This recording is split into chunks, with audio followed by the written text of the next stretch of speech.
So I showed them my proposal. I said, yeah, look, this is how we can build the rockets. This is how we can go to space. This is how we can open up, start meetings, start businesses, start everything. Again, emphasizing no triggers in space, no nothing. Hey, it's a free palette. We can do anything we want with it. These guys listen? Hell no. What happens? Oh, well, I'll tell you what happens. Now we're all on quarantine. Now going to space doesn't sound like such a bad idea. Once again, nobody will listen to what I had to say. And I had drawings. I had I had a business plan for going to space. Nobody would listen.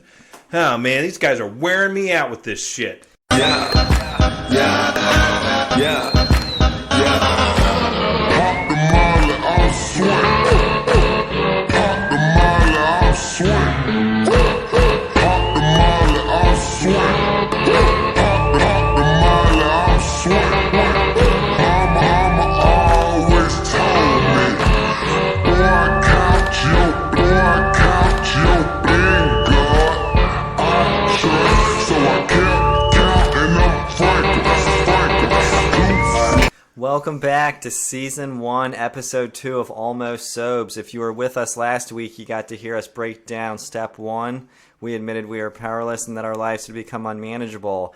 Now, if you didn't listen to last week's episode, I strongly encourage you to go back, because just like the steps are in order for a reason, our podcasts are in order for a reason. Absolutely. I just got to take a couple deep breaths every time we get on this subject. One of my mood swings starts to kick in. Mm-hmm.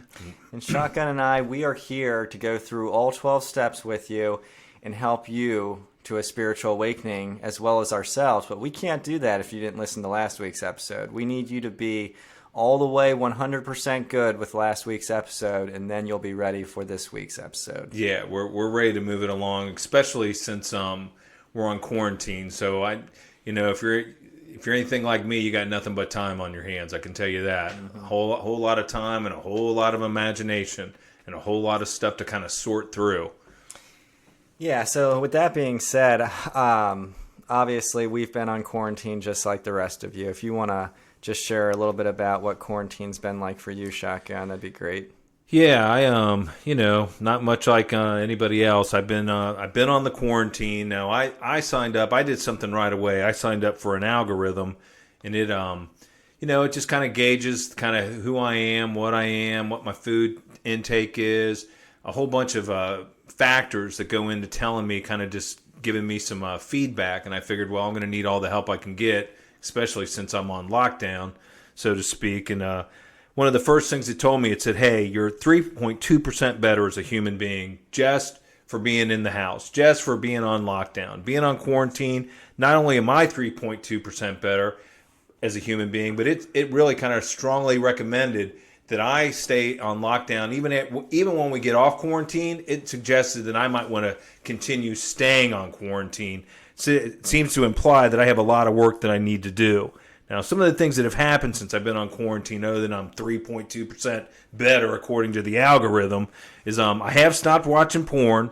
I did go ahead and I built an obstacle course, not only through my backyard, but through my neighbor's backyard. I go through some of their basements. I don't know. They don't really seem to mind, but I'll be honest with you, I know that they don't know. They haven't been able to tell yet. But once I kind of get people running through it, they may notice. But I don't think they're going to mind. I mean, what the hell else are we going to do? We don't really have anything but time on our hands. And I'm more than willing to give out prizes and awards for those that can complete the obstacle course. I also did start doing some AA through the mail. I started doing some meetings through the mail. I started corresponding with people. I did start working on my first novel. I'm almost done with that. And I started taking some online courses, and at least according to this personality test, it says that I didn't know this. I can tell you that for sure. It says that I should be like a roller coaster engineer. Now, I don't know shit about numbers. I don't know anything about anything, but this thing's like, hey, man, you look like an engineer. It looks like you're into roller coasters. This is what you should be doing, either that or designing video games. And I don't know.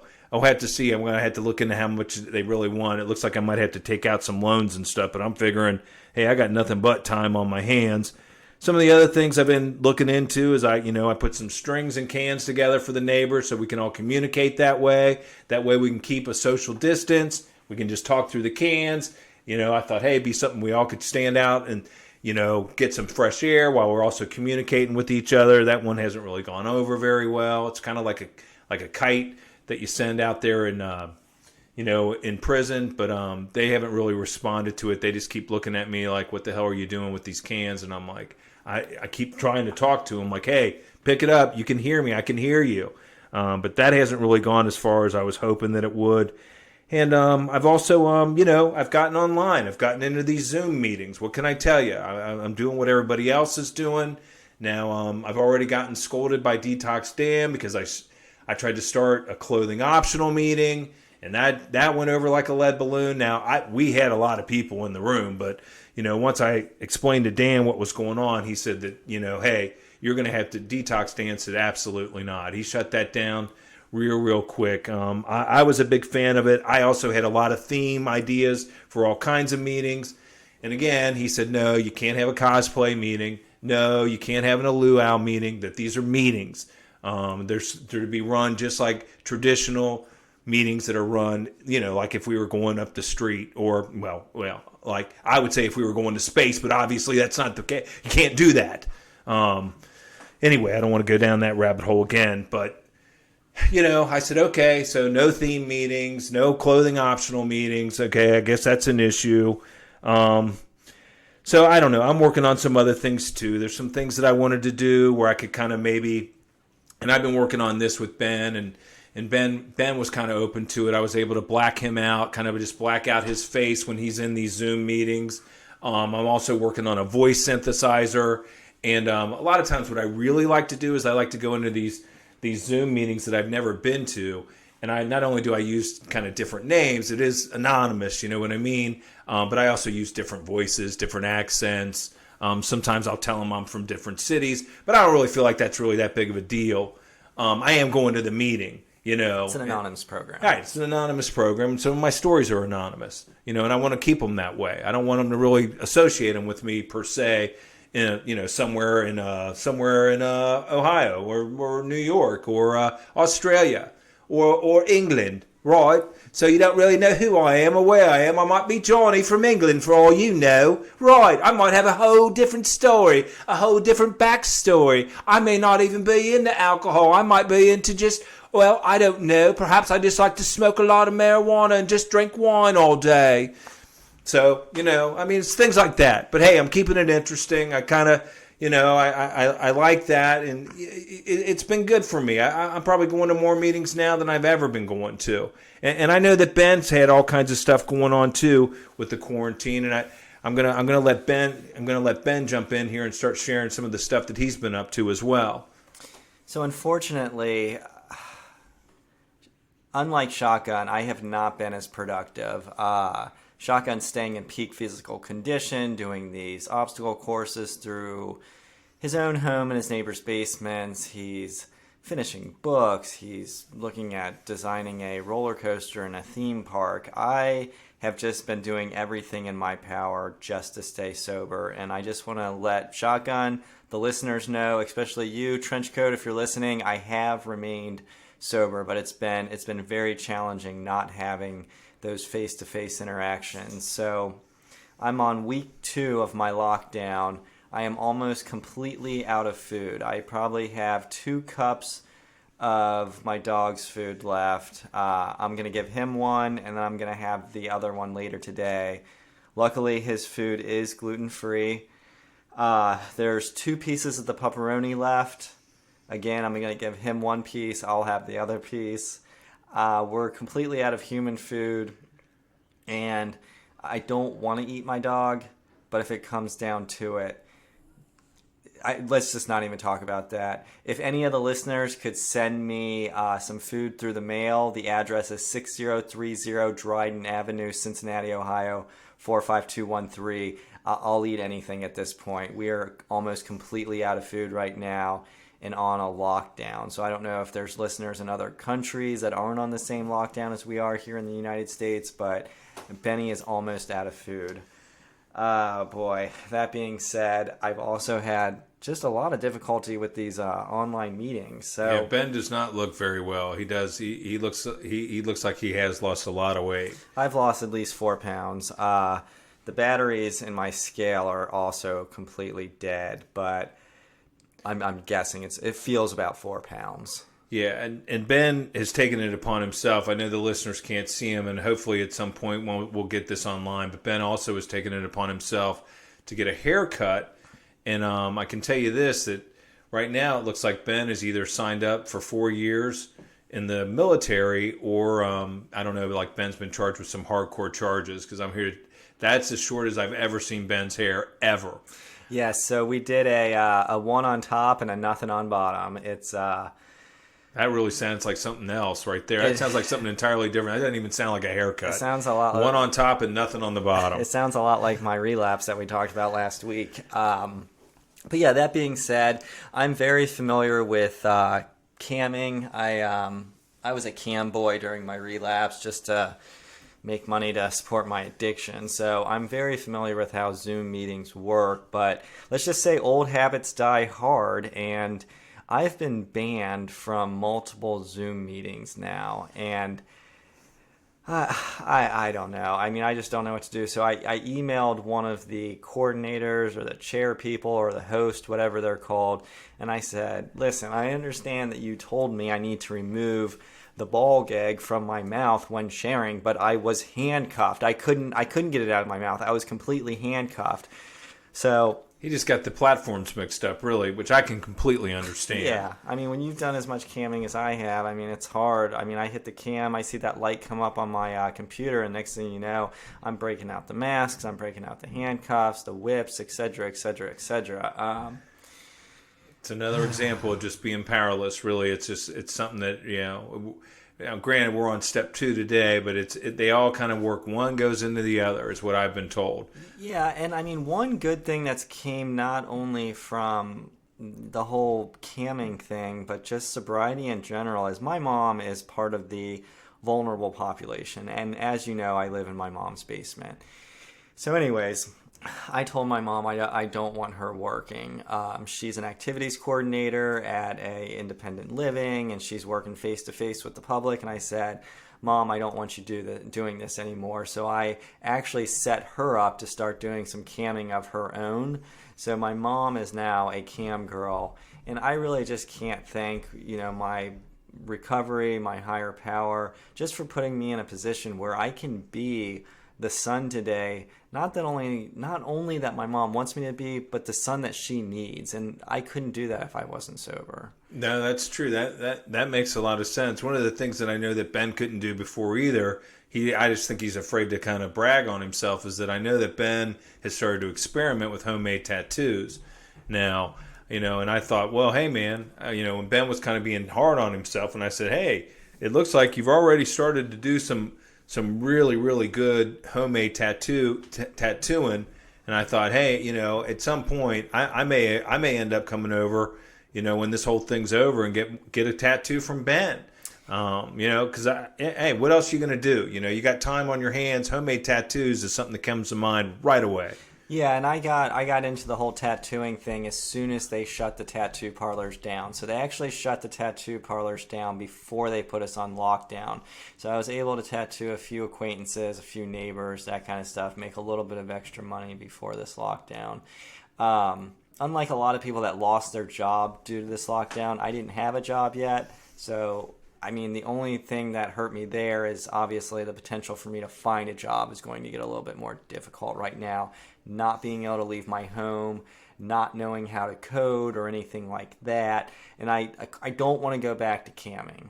I don't, because it's a trigger for me. Yeah, I could see that. I could see that. And I could see why Trenchcoat Tom was telling you that you probably need to look into other things to do, other professions. And maybe it's tattooing. I don't know. It's clearly not cutting hair. I can tell you that. Yeah, I think I have a real future in tattooing. The only problem is with our current situation, I can't get the clientele. So I'm trying to find some type of business that I can do over the internet, over the telephone, through the mail. Limit those face-to-face interactions that I'm unable to have right now.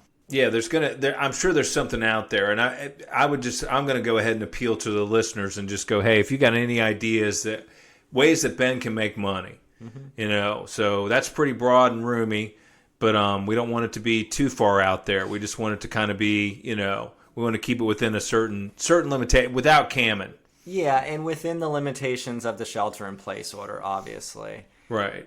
So that being said, we're hoping the shelter-in-place order is lifted soon, but we are making do. I have sent out some emails. I am hoping to be allowed back into a lot of these recovery meetings. If any of our listeners have started a recovery meeting and you wouldn't mind letting me join, hit us up at our email, allmostsobes@gmail.com. Hit us up on Instagram, Allmost Sobes Podcast, the Twitter, the Facebook, all those good things. Hit us up. Yeah, and all this will be listed on our Facebook, everywhere you can go to kind of touch base with us, so to speak. And we'd love to come in and certainly make your any of your Zoom meetings way more interesting than they already are. I'm convinced that we can do that for sure. Like I said, I've got a voice synthesizer I've been working on. I've got I can black out certain people's features, so we can do all kinds of things. We can really make it interesting. Yeah, and I mean, the whole thing is we have to socially distance ourselves right now, but virtually and social media, we should be becoming closer than ever right now. That's my theory. Right, and just because we're at social distance doesn't mean that we have to be distant from humor or distant from anything else. I'm just putting it out there because sometimes I think, hey, you know what, we got to loosen it up a little bit, and why not? And what better place to do that than at a meeting on camera? Yeah, so with all that being said, you want to go ahead and we'll jump into step 2, which is... Came to believe that a power greater than ourselves could restore us to sanity. So what we can talk about... how about we just start with you, Shotgun, and just tell us a little bit about what Detox Dan has you doing for step 2.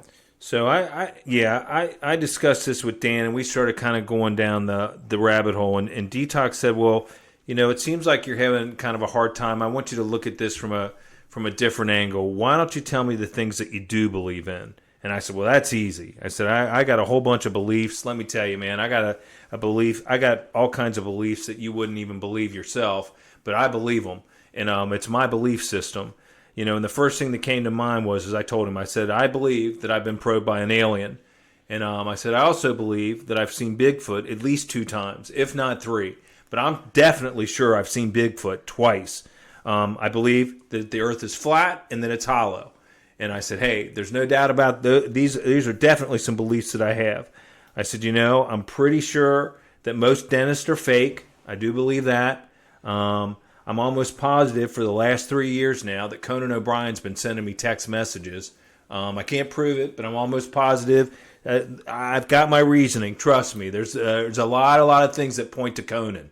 I can tell you that for sure. Whole lot of things that point right to Conan. If it ain't him, then it's Colbert. It's one or the other. But one of those guys is definitely texting me. There's no doubt about that. I also believe that the Illuminati had something to do with New Coke. If you had to ask me, if you held me up, if you said, hey, what really happened, I'd say the Illuminati had something to do with New Coke. I'm not exactly sure what it is, but I know that they did. Something else that I believe is that I believe I'm a part of a government experiment. Now, why? Why are they interested in Brian? Why do they want to know about me? I can't tell you, but I'm pretty damn sure that I'm a part of a government experiment. Again, I've got my reasoning. I got a lot of reasons why. There's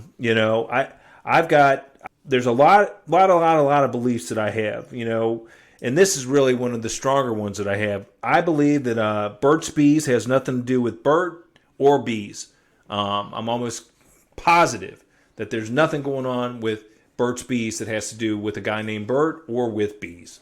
And those are just some of them. And I also think that most balloons have people's souls in them. Yeah, so Trenchcoat Tom had me do a very similar exercise. So unlike step 1, he really just read out of a recovery book. He said, Ben, do you now believe, or are you willing to believe in a power greater than yourself? And I looked at him and I said, not really, Tom. And he was like, well, what do you believe? And we did a very similar exercise as Shotgun did with Detox Dan. And the things I came up with that I do believe in is I believe in the casual link between vaccines and autism.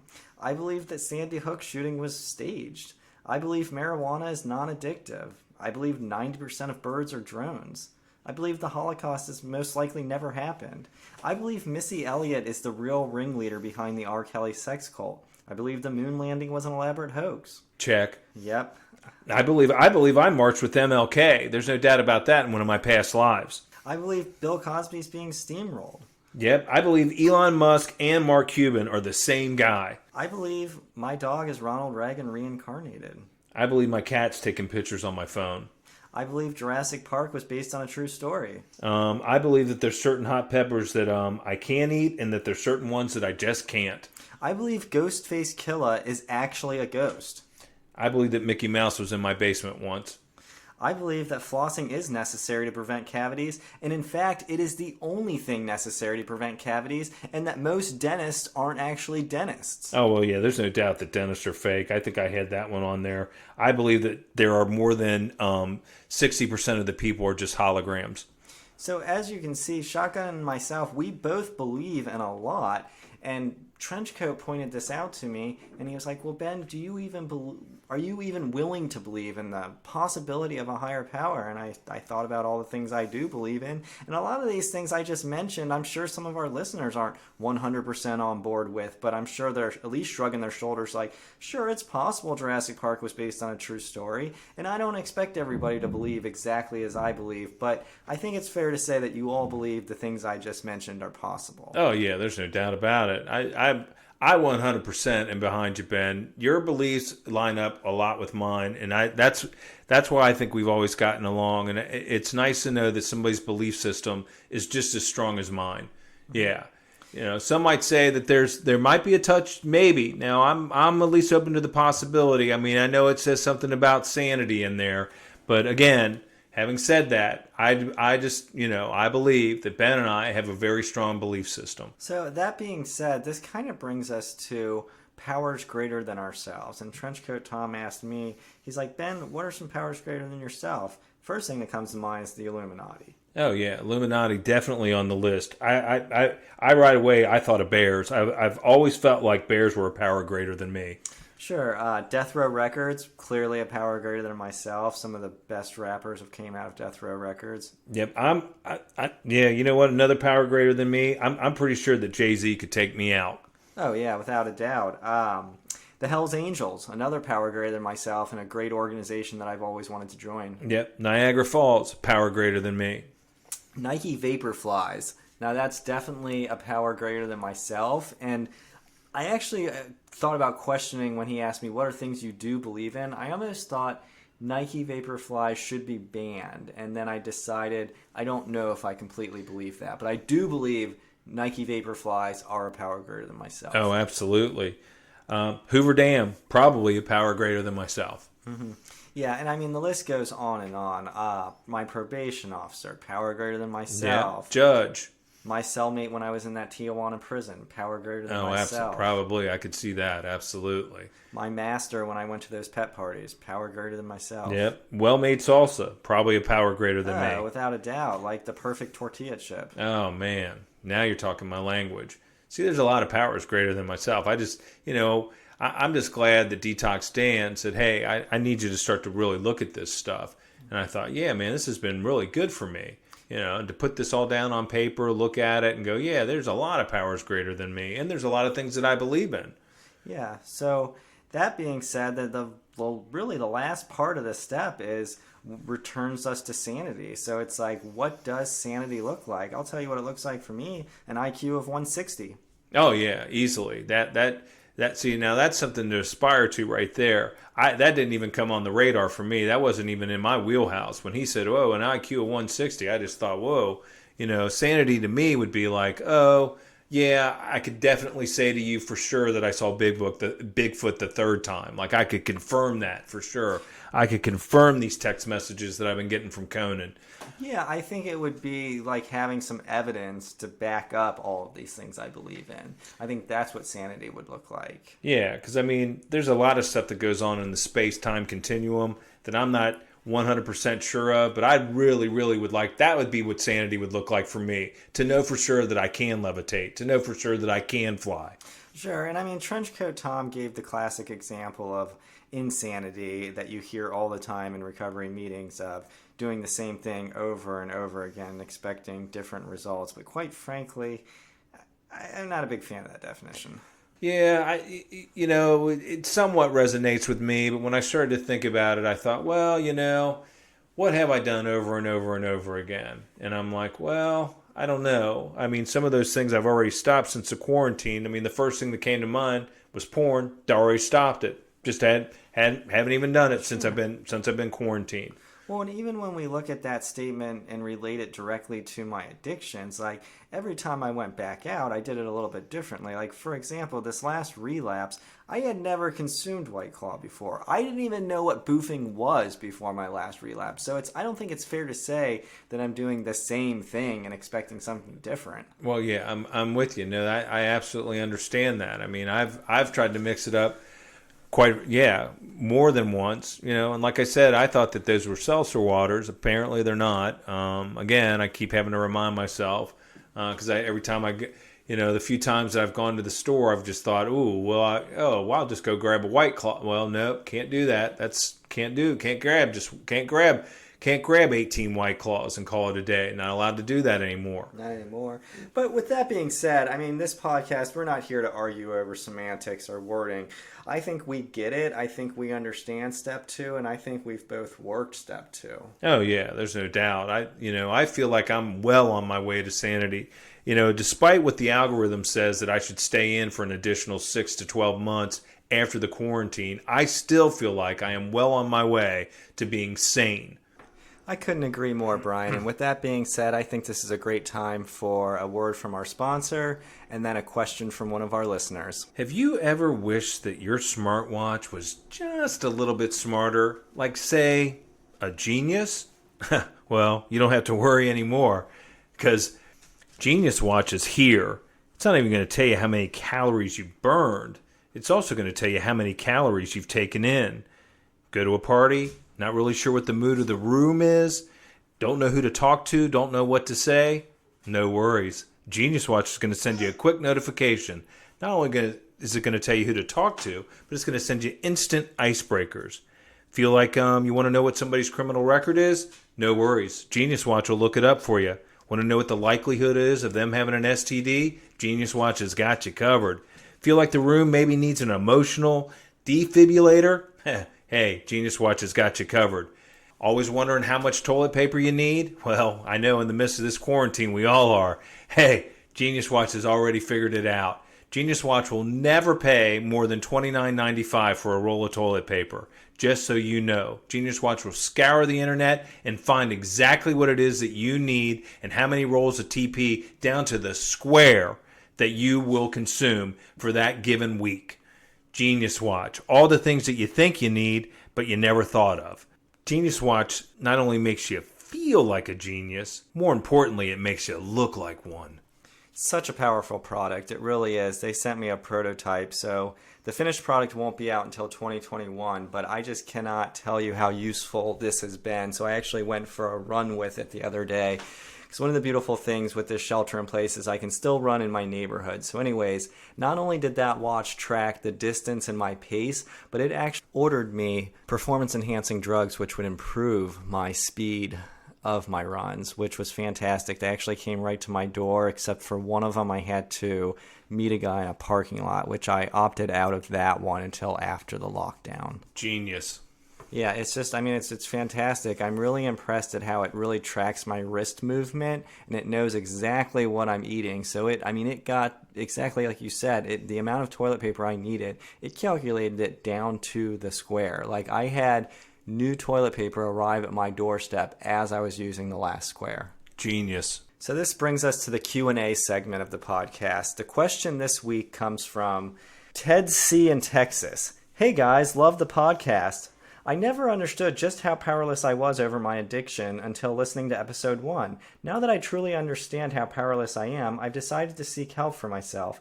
However, I actually work in government and have hopes of running for president again someday. But I'm afraid if my opponents find out about my shortcomings, they'll use them against me. So my question is, how can I get clean and sobes while protecting my identity and anonymity? Oh, great question. Fantastic question. You want to jump off on this one, Shotgun? Well, yeah, I'll jump right in the pond. I think especially with what we got going on right now with all these online meetings, immediately I would get myself a mask. And that's not just to wear outside. This is something that you can wear to, protect your identity. You might even want to get yourself like just a bunny head or something like that. I'm a big fan of that. You're more than happy, or more than welcome, I should say, to use the technology I have to kind of black out your face. You can also I'll let you use my voice synthesizer, things of that nature. But I'm a big proponent of just getting yourself a mask, getting yourself some kind of bunny head or some kind of head that you can wear, like a cosplay head. And the voice synthesizer, or just black it out. Just black out your face, and nobody will ever. You want to talk about anonymity? There you go. Yeah, the first suggestion I have for you, Ted C. from Texas, who hopes to be running for president again, is change your name. I mean, I'm not going to blow your anonymity, but I'm pretty sure I know who you are. Yeah, I got a pretty good idea myself. But that being said, everything Shotgun said is great. Changing your name is perfectly acceptable, hence the reason we use anonymous after a lot of these 12-step groups. Another thing that I like to do myself is sometimes just change my entire backstory. So I've talked about this previously, but I don't have any children. But if I'm at a meeting where the topic's like dealing with children and staying sober, you better believe I have kids when I'm in that meeting. That way, not only am I protecting my anonymity, but I have something useful to share. Right. It helps me better to relate to what's going on. I just feel like that way I feel way more a part of. I don't feel like I'm on the outside looking in. And I'm protecting my anonymity because I don't have any kids. And if I did, I'm not really sure what I would do. Yeah, and it's like all of this is perfectly acceptable. So I've been in meetings where people were talking about work-related stress. I've been unemployed for years now. But when I'm in those meetings, I make up all kinds of jobs that I'm currently working. Well, I always just like to tell them about the jobs that I like to have, or the things or the stress that I think would be associated with those jobs. A lot of times, some of the jobs that I have, Detox Dan says is unrealistic. I go, well, I don't know. So I'm looking forward, like I said before, I'm looking forward to the management portion of the program, because in that way I'll be able to manage myself better, be able to manage you better. Consequently, I'll be a shareholder, I'll be a stakeholder, and then I'll probably have way more things to put on my resume, and I'll probably have a better job, is what I'm thinking, is that I'll be a manager. Yeah, so that being said, it's kind of to thy own self be true. So it's really just, Ted, just be honest with yourself. And the rest of us, you don't have to be as honest with us. I mean, we encourage you to protect your anonymity. So change your name. Speak with an accent. Don't tell people you're working in government and you have hopes of running for president. Like, how about you're a painter? There's a lot of painters in recovery. Oh, yeah. Just be the best fake Ted that you can be. Exactly. So I hope that was useful. Again, we encourage all of our listeners with questions to email them to us at allmostsobes@gmail.com. You can also hit us up on Facebook. You can hit us up on Instagram at Allmost Sobes Podcast. We're on the Twitters, and we would love to hear from you. Thanks again for listening. Just a quick disclaimer.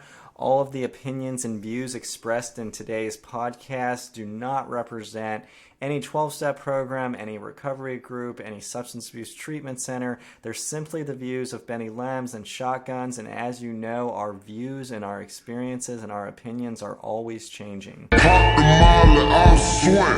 Woo! Pop the molly, I'll swing.